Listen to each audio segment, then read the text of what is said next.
jaj bat tham tam ye ki riu rang ba ki balong kum ki krau por khat ki ba de lang ba ma i ni yo kum ne ban ye sim lang kum ka long por ka long jaj te nang kong ke jing mot chung ka nang es kem ba ka theu be ka long sia phang ba ke jing long ka we le ne ke jing long steli te kum ka kursumer naka mausna area kalashani aru hangi kum ka kursumer naka unit na po mausna te ngi pediang subhai ne ke benta kum ba ka area kalashani hangi te ngi la sim ye ke benta ban ai ke ne ka jingruai te tepat na teng jong phi ki men ki para ki kur ki jai le se kan don sibon ki jing bakla le ne ki jing bom tiang ko ki nong siop peria kata rekin snap ke ke ba ka jingruai ka kren ha ke ko por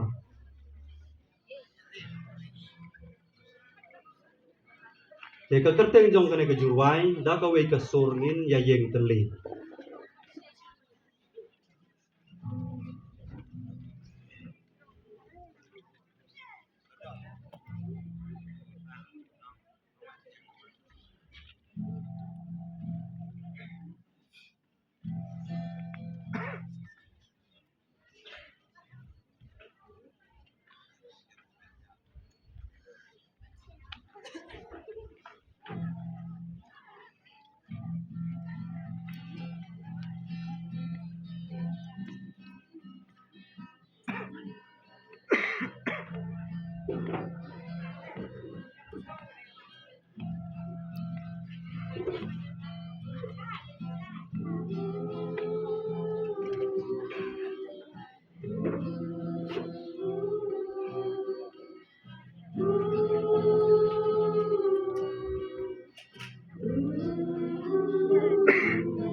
Tidak taka jingmen, kumne banya shen lam.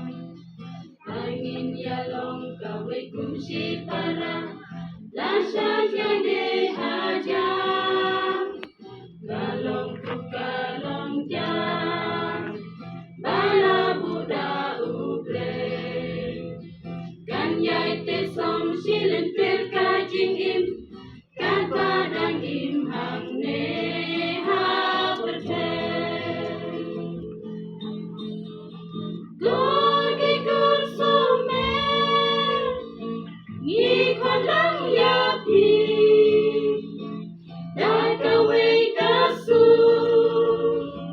ngin ya yen tali,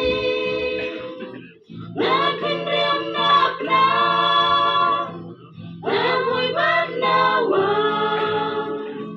jing i jing long kawe, do I kan sen sha.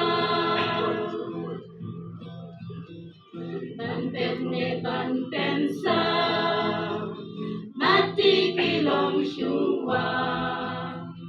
Om don kaspa hajar ban ya bujri, kasyong happy hanga.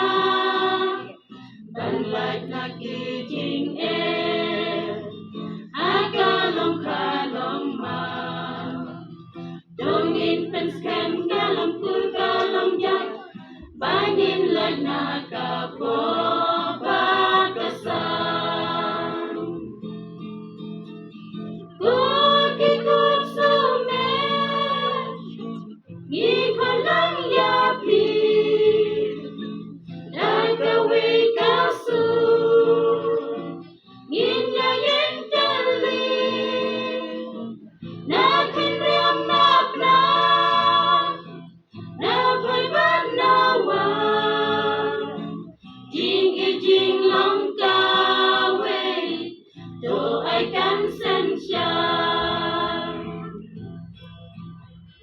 Langi dan jing ya pen, akan yang karukong, do I kan long hakal jing im jongi, kumki jan bangi pong, ngilong kumki senti, lapu halagi rong, kumka kenro ka bangi layate, dalay lay ruwat ay kan kelong.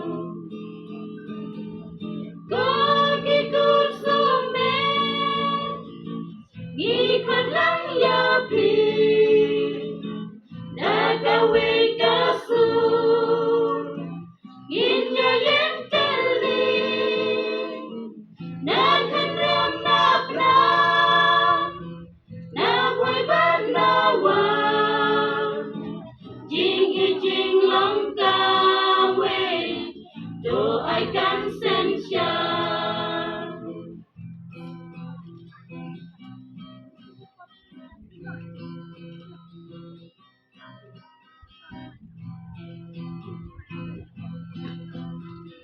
Kajing yalong kawe, kalong kabadon kam, panyatin rong hakakya hakasyon, lahasitom nepang, kajing long si tenli, kalong si syakabor, tongin penskan ya kajing long kawe, kat badan imhang ne hapetay.